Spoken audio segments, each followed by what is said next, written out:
आपका स्वागत है। बहुत दिनों के बाद चैनल पे वीडियो आ रही है।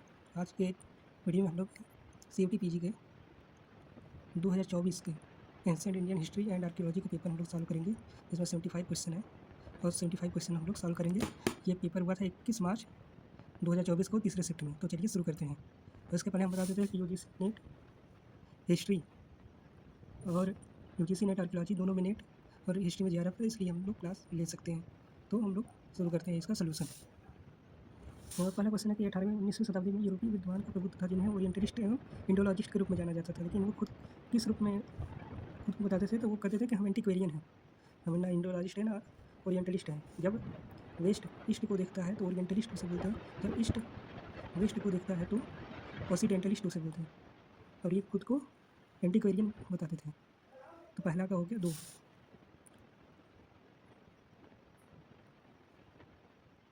तो शास्त्रीय संस्कृत शब्द भाषा को संदर्भित करता है। तो संस्कृत भाषा को संदर्भित करता है। तो इसके नियमों को संहिताबद्ध किसने किया था? तो हम लोग जानते हैं कि पाणिनि ने संस्कृत भाषा को नियमबद्ध यानी व्याकरण की रचना की थी। तो इसका हो जाएगा पाणिनि। दूसरा का पहला सही है। तो अगले क्वेश्चन में देखते हैं कि कौन सा भास द्वारा नहीं लिखा गया है?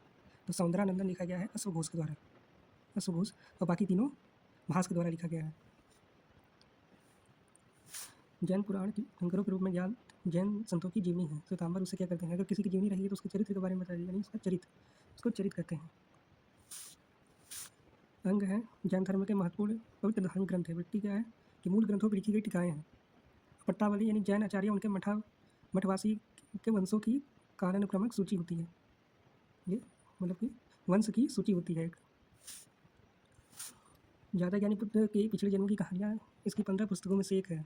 तो किसमें है? तो खुद्दक निकाय में है। खुद्दक का निकाय का अर्थ होता है लघु संग्रह। और जो 15 पुस्तकों का जो संग्रह जिसमें पिछले जन्म की कहानियाँ हैं वो खुद्दक निकाय में है।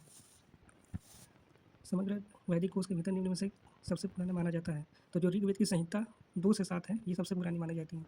ये ऋग्वैदिक काल में लिखी गई हैं। इसके अलावा दशम मंडल, प्रथम मंडल, ये सब उत्तरवैदिक काल में लिखी गई हैं ऋग्वेद की। तो सबसे पुराना ऋग्वेद संहिता की पुस्तकें 2 से 7, ऋग्वेद 10 मंडल में है और 1028 सूक्त हैं उसमें।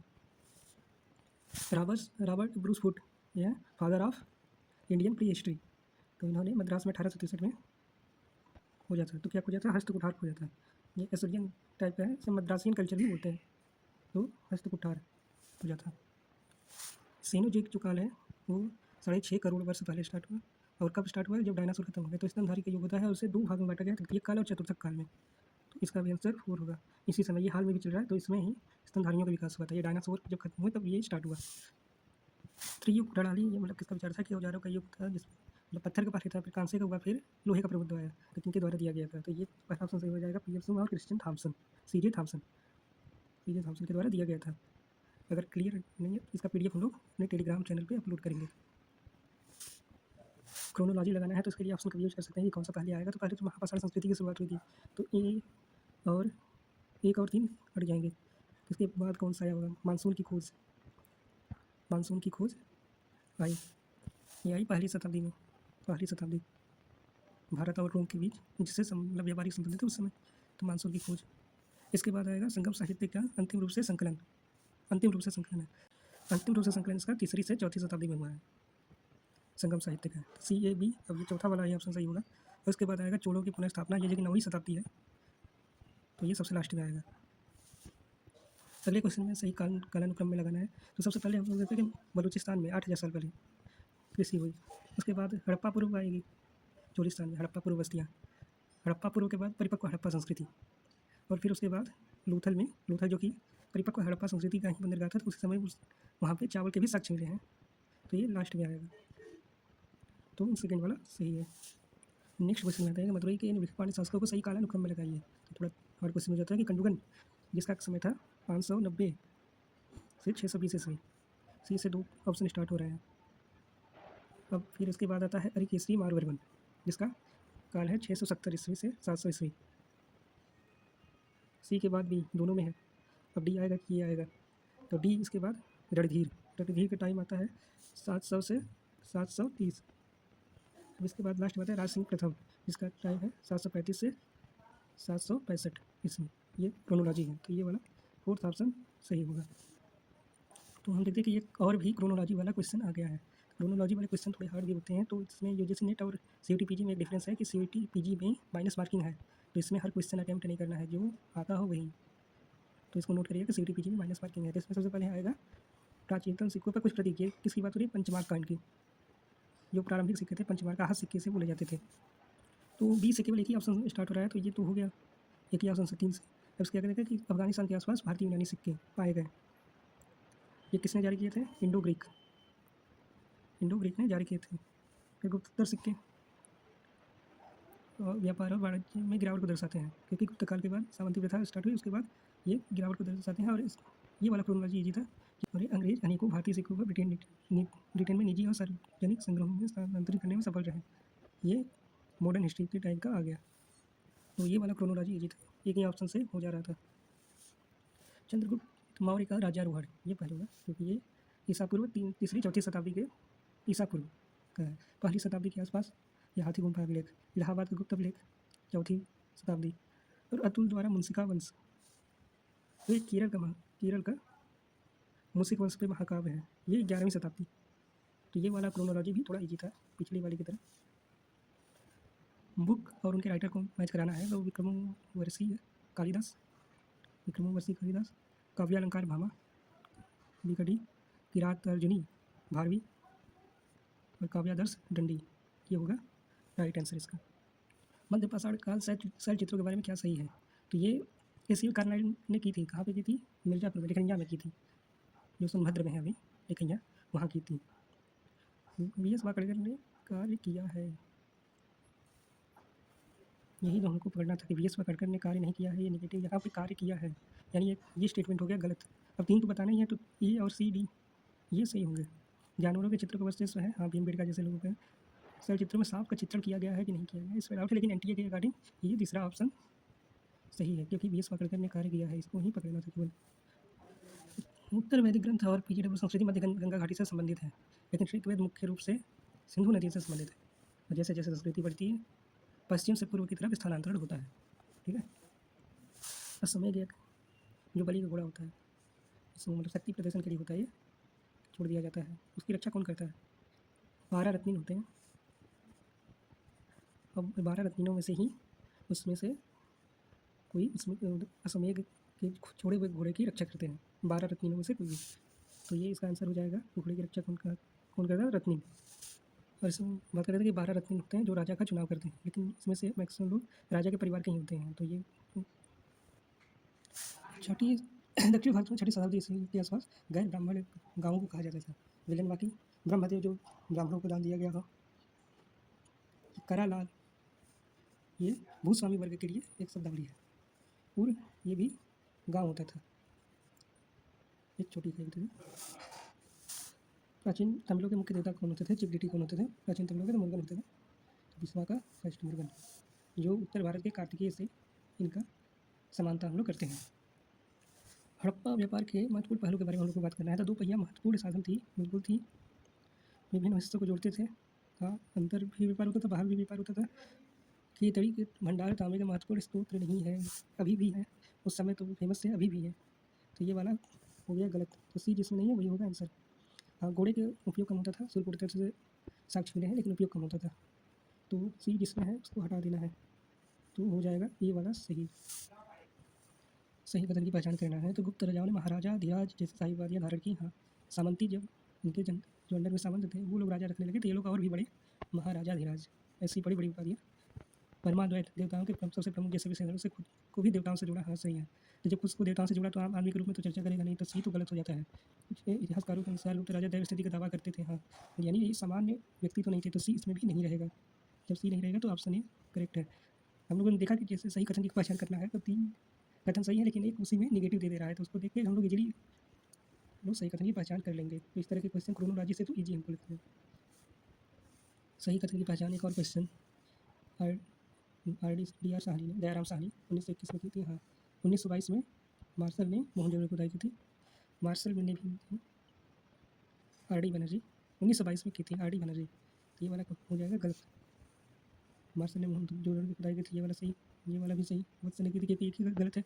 ये RD बनर्जी 1922 में की थी, तो बी तो नहीं होगा, बी जिसमें है हम लोग हटा देंगे। सही है। सही ढंग से युग्मित संरचनाओं और स्थानों की पहचान करिए, यानी जो सही मैचिंग लगा है उसकी पहचान हम लोग को करना है। इंग्लिश में भी यही क्वेश्चन है, लेकिन हम लोग हिंदी को ही देख रहे हैं। तो नागार्जुन पहाड़ियाँ जो है बिहार में है, महाराष्ट्र में है नहीं। ये तो गया, तो 3 इसमें तो सही है, तो ये बी वाला नहीं होगा, बाकी सब सही है। रानी गुम्फा ये उड़ीसा में है, हाथी गुम्फा भी उड़ीसा में है, कार्ले गुम्फा है पश्चिमी घाट में, ये महाराष्ट्र नहीं बिहार रहेगा, तो बी वाला ऑप्शन हमारा नहीं होगा। हिस्टोरियन आर्कियोलॉजिस्ट की बुक है, उनको हम लोग को मैच कराना है। तो द पांड्या किंगडम के नीलकंठ शास्त्री, के नीलकंठ शास्त्री, साउथ इंडिया में इनका बहुत अच्छा काम है। Peasant state and society in medieval South India, इसके ऊपर चोलोक ऊपर है, चोलोक ऊपर है, चोलोक ऊपर है, कौन लिखा? Burton Stein. कौन से खंडित राज्य सेगमेंट्री स्टेट का सिद्धांत दिया था? Burton Stein. पुस्तक है peasant state and society in medieval South India. South Indian polity TV Mahalingam, South Indian polity TV Mahalingam. और political geography of the Chola Y Subbarayalu. तो साउथ इंडिया से हम लोग देख रहे हैं कि साउथ इंडिया से इस वाले क्वेश्चन पेपर में साउथ इंडिया से बहुत ही ज़्यादा क्वेश्चन आ रहे हैं। ये भी एक हार्ड क्वेश्चन साउथ इंडिया से। तो कट्टा मिठाई क्या है? भू राजस्व है, और ये 3, ए का थर्ड 3 ऑप्शन में है, इससे तो होगा नहीं। कुटिमाई, अधिभोग देय राशि, वेटी, अनिवार्य श्रम सेवाएँ, इसे कहते हैं अनिवार्य श्रम सेवाएँ, बेगार, तो इसे वेटी। पूर्व विपरीत तिनाई का कलाम, राजस्व विभाग, ये राजस्व विभाग को कहते थे। ये चोल प्रशासन, ऊपर हम लोग देखें कि चोलों से संबंधित किताबें थी, चोल और पांड्य से, चोल प्रशासन, और चोलों और पांड्यों पे क्रोनोलॉजी वाले भी क्वेश्चन आ रहे थे, यानी चोल पांड्य बहुत इंपॉर्टेंट है AISC के पेपर में, AISC के पेपर में। अशोक के स्तंभ में जो शीर्ष पे अलग अलग जानवरों के शीर्ष हैं, तो उनमें बताना है कि कौन से शीर्ष कहाँ पे पाए गए हैं। तो जो सिंह शीर्ष है वैशाली से, एक शीर्ष, एक शेर है इसमें वैशाली से पाया गया है, जो सिंह शीर्ष वैशाली से। 4 सिंह वाले, 4 मुख वाले सिंह सारनाथ से, लेकिन एक सिंह जो है बैठा हुआ वो वैशाली से। हस्ती शीर्ष संटीसा से। 4 सिंह शीर्ष सांची से, 4 सिंह से सांची से। एक जो भारत में देगा उस पर 4 सिंह शीर्ष है वो सारनाथ, लेकिन यहाँ पे नहीं है, तो सांची से भी पाया गया है। वृषभ शीर्ष, वृषभ यानी बैल, बैल का रामपुरवा से।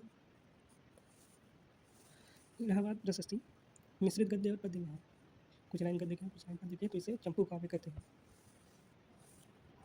भारत में हेलेनिस्टिक खगोलीय विचारों के संचरण को दर्शाता है, तो कौन सा? ये खगोलीय संचरण यानी ज्योतिष से रिलेटेड, तो ये भी ज्योतिष से रिलेटेड होगा, तो ये होगा यवन जातक। यवन यानी यूनानी, यूनानी जातक यानी ज्योतिष वाला। एक बौद्ध धर्म वाला वो अलग है, जातक कथाएँ वो अलग है, लेकिन ये ज्योतिष से रिलेटेड, तो ये यवन जातक इसका सही आंसर होगा। हेलेनिस्टिक को भी यूनानी और यवन को भी यूनानी से संबंधित है, खगोली यानी जातक यानी ज्योतिष से, तो इससे हम लोग थर्ड वाला इसका सही होगा। यहाँ पे जड़ों की जगह मूल होगा, फंडामेंटल। मूल ये ट्रांसलेशन एरर है, रूट्स जो है, तो जड़ों को जो है ये शुल्भ सूत्र है, शुल्भ सूत्र गणित का मूल है, भारतीय प्राचीन गणित का मूल है शुल्भ सूत्र। और बौधायन शुल्भ सूत्र में पाइथागोरस प्रमेय, A² + B² = C², यहाँ ABC किसी त्रिभुज की भुजाएं हैं, ये भी है बौधायन शुल्भ सूत्र में। अर्थशास्त्र के अनुसार कितने अध्यक्ष नियुक्त किए गए थे? मौर्य काल सेंट्रलाइज्ड थे, सेंट्रलाइज हो गए तो ब्यूरोक्रेट्स ज़्यादा हो गए, जो वहाँ पे डिपार्टमेंट बना के यानी विभाग बना के, जो ब्यूरोक्रेट्स के जो अध्यक्ष होते थे, जो अपना विभाग देखते थे, उन्हें कहा जाता था अध्यक्ष। तो ऐसे कितने अध्यक्ष थे, तो जितना ज़्यादा सेंट्रलाइज होगा उतने ज़्यादा अध्यक्ष होंगे। तो अर्थशास्त्र के अनुसार 27 अध्यक्ष थे, 27 अलग अलग विभाग थे और उतने अध्यक्ष भी थे। 27 इसका सही आंसर। सनौली कब्रिस्तान, सनौली कब्रिस्तान की खुदाई MS वस्त नहीं हड़प्पा से ये जुड़े हुए हैं। MS वस्त ने की थी, किसने की थी? संजय मंजुल, संजय मंजुल इससे जुड़े हुए हैं। उत्तर प्रदेश के बागपत में स्थित है, सही है। ये थोड़ा हार्ड कुछ हो सकता है कि वस्तु इतना एक्यूरेट पता करवाना, लेकिन हाँ ये नहीं होगा तो एक हम एलिमिनेट करेंगे, तो BCD सही है, लेकिन दूसरा हमारा सही है। तो हम लोग देखें कि सही कथन वाले हमको एक भी नेगेटिव निकालना है और सबसे ईजी वही है। कल्हड़ की राज तरंगिणी में 3 महिला शासकों का उल्लेख है। हाँ, रानी दिद्दा, सुगंधा, यशोवती। दिद्दा ये सस्कर वंश की शासका थी, हाँ ये भी सही है, ये सस्कर वंश की थी। गोनंदा वंश की शासक नहीं, गोनंदा वंश से नहीं होगा, जब ये सस्कर वंश की है तो इसकी कैसे होगी? तो ये सी वाला हम लोग एलिमिनेट करेंगे, जहाँ जहाँ सी है वो गलत होगा। तो ये डी भी हमारा सही होगा, क्योंकि 3 तो सही नहीं है। तो नरवाहा रानी जिद्दा को सत्ता प्राप्ति में मदद की, तो हाँ की, ऑप्शन सही है, हो जा रहा है। दिल्ली के महरौली नौ स्तंभ के बारे में बताना है। तो स्तंभ पर एक संस्कृत शिलालेख है। हाँ, रॉट आयरन का बना है। 3 प्रकार के iron, pig iron, cast iron और रॉट आयरन। रॉट आयरन सबसे शुद्ध होता है, तो शुद्ध लोहा से बना है। शुद्ध लोहा यानी रॉट आयरन सही बना है। उल्टे कमल के प्रतीक पर खड़ा हुआ है, ये भी सी तो सही है। और ये स्तंभ 7.85 मीटर न होकर 7.21 मीटर ही है। तो एन टी के अकॉर्डिंग भी ABC है। तो यहाँ पे ABC भी 4 ऑप्शन है, तो इसको एलिमिनेट करने के लिए इसकी जानकारी होनी जरूरी है, इसलिए ये थोड़ा हार्ड कह सकते हैं इसको। तो अजंता की पहाड़ियाँ, अजंता की गुफाएँ सह्याद्री पहाड़ियों पर स्थित है। हाँ, महाराष्ट्र। 30 गुफाएँ वाकाटक काल की है, बिल्कुल सबसे ज़्यादा वाकाटक काल की गुफाएँ हैं, जो व्यापारियों द्वारा बनवाए गए थे। ज़्यादातर संरक्षण इन्होंने दिया था, कोई चैत्य नहीं है, चैत्य तो है इसमें। और सभी गुफाएँ जो गुफाएँ हैं 29-30, ये सभी गुफाएँ और शेप में हैं, और इसमें चैत्य और विहार दोनों हैं। तो ये वाला तो सी वाला तो गलत हुआ। तो वाघोरा नदी के किनारे हैं, बिल्कुल सही, वाघोरा नदी के किनारे हैं। तो सी को हम लोग एलिमिनेट करेंगे, हमारा आंसर मिल जाएगा। 10वीं शताब्दी के मध्य कावेरी डेल्टा के और उसके बाहर बड़े पैमाने पर गोस्वामी का उदय हुआ सामंती प्रथा का, किसके काल में? चोल के काल में। चोल कितना इंपॉर्टेंट है ये ISC के लिए, ये ISC CUT PG के लिए चोल, पांड्य और साउथ इंडिया का बहुत इंपॉर्टेंट है। तो उदय हुआ, इनमें से कौन उनकी उपाधि नहीं थी? उपाधि नहीं थी। जो अजनापति है ये एक आधिकारिक पोस्ट था, और बाकी तीनों उपाधि थी। तो अजनापति हमारा आंसर होगा। नेक्स्ट क्वेश्चन हम लोग देते हैं अजंता केव से एक और क्वेश्चन कि कितने पेंटिंग्स हैं? 29-30 गुफाएँ हैं, इनमें से कितनी गुफाओं में पेंटिंग अभी भी सुरक्षित है, अभी भी सर्वाइव कर रही है? तो 6 गुफाओं में अभी भी पेंटिंग सर्वाइव कर रही है। तो बुद्ध काल में निम्नलिखित कौन सा एक गैर राजतंत्री महाजनपद था? बुद्ध काल में इस महाजनपद में कुछ राजतंत्री थे, कुछ प्रजातंत्री थे। यहाँ पे प्राचीन भारत है जिसमें गणराज्य था।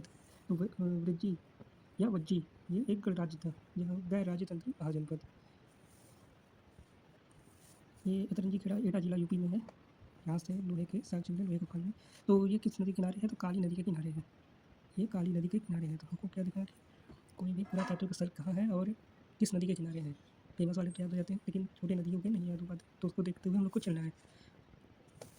किस जैन पुस्तक के अनुसार बिंबिसार पत्नियों, रिश्तेदारों और सेवकों के साथ महावीर के पास गए और एक समर्पित अनिवार्य बन गए? तो NTA के अनुसार इसका आंसर है एक तरह ध्यान सूत्र। लेकिन इस तरह के फैक्ट्स जल्दी मिलते नहीं, तो इसी को स्किप करना ही ठीक रहेगा। जिसको आता है वो कर दे, लेकिन माइनस मार्किंग है तो इसको स्किप भी कर सकते हैं। अशोक के लघु शिलालेख की अरोड़ा संस्करण, अरोड़ा जो मिर्ज़ापुर जिले में वाराणसी के पास, हमारे घर के जस्ट पास है। तो बुद्ध की मृत्यु और शिलालेख के जारी होने के बीच कितने साल बीत चुके हैं?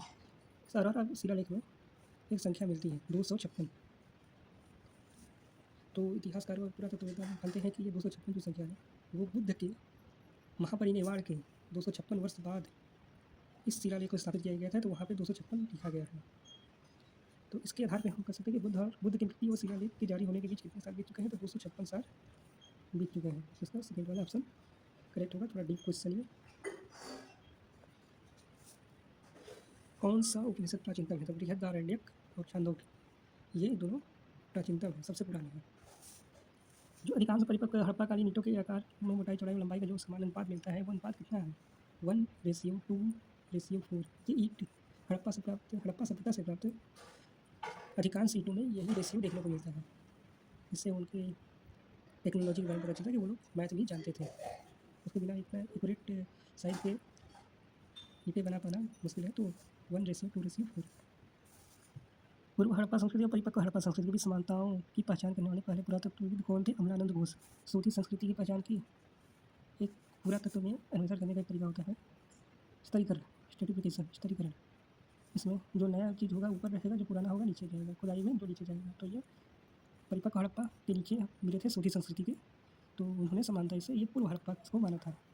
तो सबसे पहले अगर किसी ने समानताओं की पहचान की तो अमलानंद घोष ने। न्यूटन के शासन पर 9,000-8,000 ईसा पूर्व के ऊपर पूरा पसारगढ़ी मंदिर का प्रमाण मिलता है। तो ये बागौर 1 MP, एक बागौर है जो राजस्थान में, एक बागौर है MP मध्य प्रदेश में सोन घाटी में। यहाँ से क्या मिला? चबूतरे को त्रिकोण रूपी पत्थर मिला। तो इसको पास में विंध्याचल में त्रिकोण यात्रा, इसको देखा गया कि ये मातृशक्ति के पूजन स्थल के रूप में इसको देखा गया। तो नेक्स्ट क्वेश्चन देखते हैं मैच कराने के लिए है कि जो बुक्स और उनके राइटर में। तो इंडो ग्रीक्स लिखा है कि एक ही नारायण, सीधे सीधे early history of the Deccan G जेठीदानी, the rise and fall of the Kushan empire B N Mukherjee, और the agrarian system in ancient India U N Ghoshal, इन्होंने एग्रीकल्चर के यू एन घोषाल। तो ये हो गया राइट आंसर। तो राजवंश और वो कहाँ राज्य करते थे उसके बारे में मैच कराना है। तो गुप्ताज समझाते हैं कि गुप्ताज का था मगध पे, मौखरी का था कन्नौज पे, मैत्रक जो थे वो वल्लभी के थे, गुजरात में वल्लभी, और जो पुष्पभूति थे वो थानेश्वर हरियाणा में। तो ये हो गया राइट आंसर। मैगस्थनीज के अनुसार पाटलिपुत्र एक गहरी खाई से घिरा हुआ था, एक लकड़ी की दीवार पर 570 मीनारी थी और उसमें द्वार पूछा गया गेट कितने थे। तो गेट थे 64 गेट थे। धातु से बने सिक्के सबसे पहले किस काल में आए? तो सबसे पहले बुद्ध काल में ही आ गए थे। सर पंचमार्ग पॉइंट ये हो जाता है, तो बुद्ध काल इसका सही आंसर होगा। और जो ये पंचमार्ग कॉइन आए थे बुद्ध काल में, वो मोस्टली व्यापारियों द्वारा ही चलाए जाते थे विनिमय के लिए। निम्नलिखित में से किस प्राकृतिक ग्रंथ में वाड़ियागम यानी कि व्यापारियों की बस्ती कहा गया है?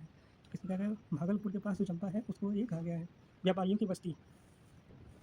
किस नंद शासक ने एक राट होने का दावा किया था? महापद्म नंद, इसने एक राट होने का दावा किया था। कलिंग में भी नहरों का निर्माण कराया था, कलिंग ने आक्रमण किया था, तो इसने एक राट होने का दावा किया था।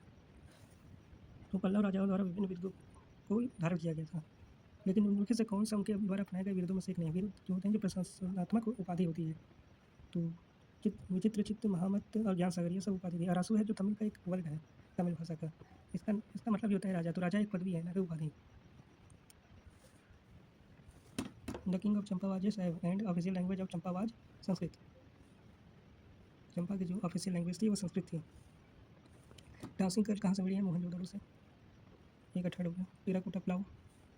टेराकोटा प्लाऊ बनवाली से। One culture the horse remain Surkotada से। और plough field are found at Kalibangan, यानी कि जूते हुए खेतों का साक्ष्य कालीबंगा से। और जो मिट्टी के जो हल थे, टेराकोटा के जो हल है वो बनवाली से। चिट्टी जो होते हैं व्यापारी होते थे। भुगता है जो आनंद लेता है, वो भोग करता है, जो भोग करता है। भुगता मतलब जो आनंद लेता है। द्रौड़ बाप हो गया अनाज का एक माप है, दौड़ बाप कुली बाप। और जो आयुक्त है वो अधिकारी का उपनाम है, अधिकारी पद नाम है ये। नाट्यशास्त्र भरत मुनि, मालती माधव, भवभूति, मुद्रा राक्षस, विशाख दत्त, शिशुपाल वध, माघ। श्रीनगर के पास झेलम की दूसरे टेरेस पे 2 नौपाषाणिक स्थल हैं, एक मार्तंड है और एक सबसे फेमस है कश्मीर का फेमस बुर्ज होम। तो ये क्वेश्चन था, बुर्ज श्रीनगर के पास। मध्य संगम या नाडुक कंकण का स्थल था, तो ये था कपालपुरम। संगम का कपालपुरम में था, तो वाला ऑप्शन सही है। गांधार कला अपने विषय में पहले बौद्ध की मूर्तियों से लिया गया था, जबकि इस तकनीक और कौशल निम्न से लिए गए थे। तो ये लिया गया था यूनानी कला से। जब हिंद यवन इंडो ग्रीक भारत आए तो यूनानी कला अपने साथ लाए, तो यहाँ पे गांधार कला का उद्भव हुआ। मौर्योत्तर काल की मूर्तिकला मुख्य रूप से बौद्ध चरित्र में थी। सबसे पहले मूर्तियाँ बौद्ध धर्म में ही बनी भारत में, बौद्ध धर्म। तो इंडियन म्यूजियम भारतीय संग्रहालय कलकत्ता की जो स्थापना हुई थी 1814 में हुई थी, और एच को प्राचीन स्मारकों का संरक्षण नियुक्त किया गया था 1880 ईस्वी में। जॉन मार्शल ने संरक्षण नियमावली प्रस्तुत की, तो ये जॉन मार्शल 1922-23 के आसपास, तो 1923 हो जाएगा। और गवर्नमेंट म्यूजियम मद्रास की स्थापना हुई थी 1851 में हो जाएगा। तो सी वाला तो हम लोग इजीली मैच करा सकते थे, और सी से केवल 2 मैच करने वाला, सी से 2 मैच करने वाला केवल एक ही ऑप्शन है, ऑप्शन 2। दक्षिण भारत के राज्यों के संबंध में सही कदम का पहचान करना है। चोल बहुत इंपॉर्टेंट, हम लोग देख रहे हैं बराबर चोल और पांडे से क्वेश्चन आ रहे हैं EISC के पेपर में। तो साउथ इंडियन हिस्ट्री बहुत जरूरी है। तो चोलों का राज्य कावेरी डेल्टा में था, एकदम साउथ में थे वो, कृष्णा नदी में नहीं था। तो ये वाला तो गलत हो गया, 3 तो सही करने हैं, तो तीनों ये सही होंगे। तमिलकम का प्रारंभिक चावल उगाया जाता था। उदयपुर राजधानी भी थी, और पांड्यों का राज्य ताम्र परड़ी और वैगई घाटी में स्थित था, ये भी सही है। मगध में आता है सबसे पहले बिंबिसार, फिर अजातशत्रु, फिर उदयन का शासन आता है, फिर चंद्रगुप्त का शासन आता है सबसे लास्ट में। मौर्य साम्राज्य पर चंद्रगुप्त का शासन। ये तीनों लोग, ये मौर्य साम्राज्य थे, और ये तीनों लोग हर्यक वंश। सातवाहनों के बारे में सही कदम पहचानना है। तो सातवाहन का आंध्रों के रूप में जाना जाता था। सातवाहन अभिलेखों में आंध्र का नाम लेकिन नहीं है, पुराणों में है केवल, तो ये भी वाला भी सही है। सातवाहनों के सबसे पुराने अभिलेख ईसा पूर्व 3री शताब्दी से संबंधित है नहीं। नासिक के पास पाए गए नाहपार के 8 से सातवाहन राजा द्वारा फिर से छापे जाने के निशान है, बिल्कुल सही।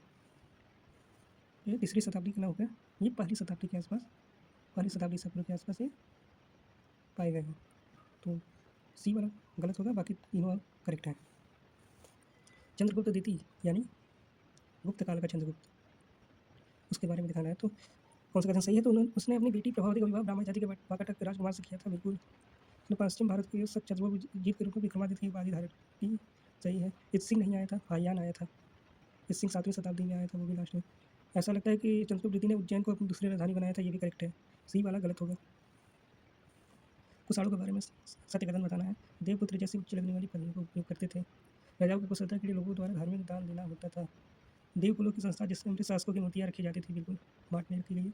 और केवल बौद्ध और जैन धर्म नहीं बोले, बाकी धर्म के लिए भी सही सबूत है। तो ये वाला हो गया गलत, डी वाला स्टेटमेंट रॉन्ग हो गया। तो केवल जहाँ लगता है मोस्टली वो चांस होता है कि वो गलत हो जाए, ये जनरल मतलब क्वेश्चन अटेम्प्ट करने का। तो ये वाला तो गलत है कि बाकी धर्म भी फल फूल रहे थे। कौटल्य द्वारा वर्णित राजस्व के विभिन्न शीर्ष, तो चारागाह के जो मैदान थे उनसे जो राजस्व होता था वो वज्र, खानों से खानी, खानों से खानी किससे मिल रहा है। ग्रामीण क्षेत्र राष्ट्र, और सिंचाई परियोजना सेतु, ये हो गया राइट आंसर। प्राचीन भारतीय द्वारा निम्न में से किसे स्वर्णद्वीप कहा गया? तो स्वर्णद्वीप किसे गया? इंडोनेशिया में है जावा, जावा द्वीप को स्वर्णद्वीप कहा गया। ईस्ट जावा को स्वर्णद्वीप कहा गया। इसी तरह वियतनाम को चंपा, प्राचीन भारत में जैसे वियतनाम को चंपा कहा जाता था, कंबोडिया को कंबोज प्रदेश कहा जाता था। उत्तर वैदिक काल में जुलाई अनुष्ठानों के बारे में निम्नलिखित कौन सा विस्तार से बताता है? तो उत्तर वैदिक काल में सबसे ज़्यादा जो विस्तार से बताता है सतपथ ब्राह्मण, ये एग्रीकल्चर के बारे में विस्तार से बताता है। अथर्ववेद में खेती अच्छी होने के लिए अंदर दिए गए हैं, लेकिन खेती के बारे में अच्छा से डिटेल बताता है सतपथ ब्राह्मण। कौन सा वैदिक ग्रंथ अनुष्ठानिक सूत्रों से भरा हुआ है तथा अनुष्ठानों के सामाजिक और धार्मिक अर्थ की व्याख्या करता है? व्याख्या करने वाला जो भी है, जो वेदों की व्याख्या करते हैं, वो ब्राह्मण ग्रंथ वेदों की व्याख्या करते हैं। How many times the term Arya occurs in Rigveda? Rigveda में आर्य शब्द कितनी बार आया है? आर्य शब्द 36 बार आया है। आर्य शब्द 36 बार आया है। और शूद्र शब्द एक बार ऋग्वेद में एक बार आया है, दशम मंडल में। बौद्ध धर्म के प्रसार ने दक्षिण पूर्व एशियाई देशों के साथ भारत के संपर्क को बढ़ावा दिया। दूसरी ओर पहली शताब्दी ईसा पूर्व से संबंधित ब्राह्मी लिपि में लघु अभिलेख कहाँ पाए जाते हैं? तो श्रीलंका में, क्योंकि मौर्य सम्राट अशोक अपने बेटी को भेजा था श्रीलंका बुद्ध धर्म के प्रचार के लिए, तो इसका आंसर होगा श्रीलंका। श्रीलंका से पाए जाते थे ब्राह्मी लिपि के लघु अभिलेख, टाइम उसका पहली शताब्दी ईसा पूर्व के आसपास। चारवाक दर्शन को लोकायत दर्शन भी जाना था, ये सांसारिक चीज़ों को महत्व देता था। भारतीय इस्पात का निर्यात बहुत पहले से अनेक देशों में किया जाता है, जैसे बाद में वुड्स आयरन या वुड स्टील बोलते हैं। ये अपनी मजबूती और तीखेपन के लिए बहुत फेमस था। जबकि कन्नड़ शब्द किसकी उत्पत्ति हम मानते हैं? कन्नड़ शब्द कु से हुआ था। चरक संहिता आयुर्वेद पर आधारित एक ग्रंथ है जो गुरु शिष्य परंपरा पर आधारित है। तो इसमें शिष्य थे अग्निवेश, तो गुरु कौन था? जो शिक्षक का काम करता था, तो शिक्षक थे अत्रेय। थर्ड वाला इसका सही होगा। अत्रेय ने उनको बोल के बताया, वर्बल नॉलेज जो गुरु शिष्य परंपरा में दिया जाता है, और फिर अग्निवेश ने उसको ग्रहण किया। तो इसका आंसर हो जाएगा थर्ड। इसी तरह हम लोगों के 75 क्वेश्चन कंप्लीट हो गए हैं, जो कि CUET PG AISC 2024 का पेपर था। धन्यवाद।